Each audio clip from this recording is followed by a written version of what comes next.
Yo, what's up mga katropa? Welcome back ulit. So, today is January, ano ngayon? January 18, 2026. It's been a while, man. Grabe. Marami nangyari nung 2015 and masasabi ko lang na hindi maganda yung taon na yun para sa ko. So, welcome back. Ito yung latest upload ko. Kung nadadala nindo ningon yan, record ko nining alas 12 ning udto. So, konting update lang. Hindi ko alam no kung ako lang ba nakakaranas nito na na-disable yung main account ko, yung Facebook account.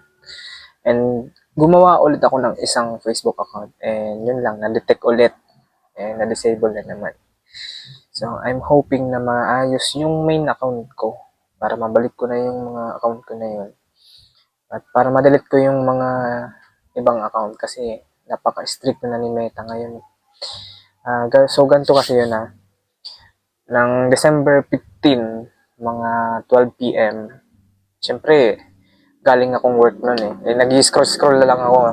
Scroll-scroll hanggang sa makatulog ako. Tapos ayun, nagising ako ng 3 a.m. And yes, nag-pop up dito eh na na-disable daw yung account ko. So, nabalik ko naman, na-recover ko. Di ko naman alam na ganun pala yun. So, anong nangyari?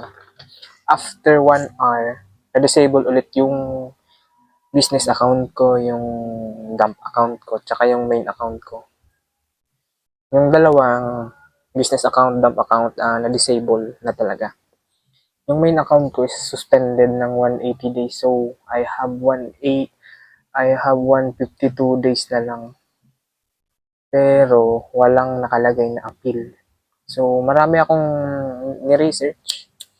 Nagpatulong na ako sa mga tropa kong IT. Tapos, siyempre, lesson learned. Dapat kasi, isa na lang dapat yung main account ko. Isa lang dapat yung ginagamit kong Facebook. Personal account ko yun. Yung iba, pang business talaga. Parang nakaseparate. Doon ako nagsisi kasi hindi ko binasa yung bagong update ni Meta na dapat binasa ko yun eh. Binasa ko yung notification.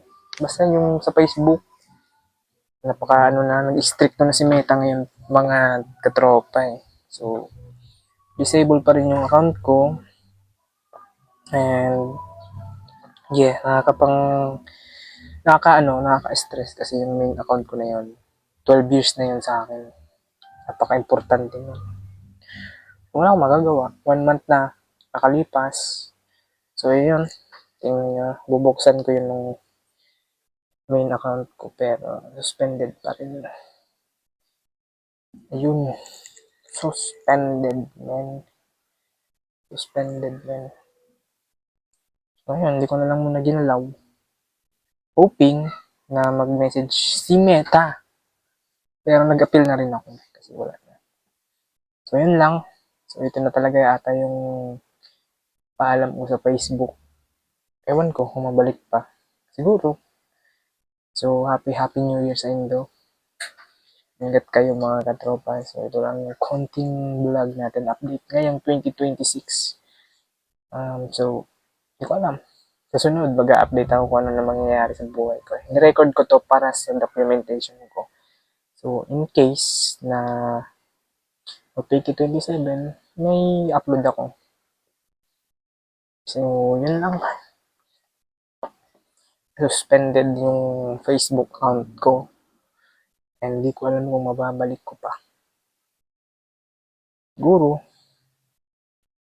ito lang yung first vlog natin and update ngayong 2026. Yun lang masasabi ko sa inyo mga katropa. Ingat kayo. Peace out.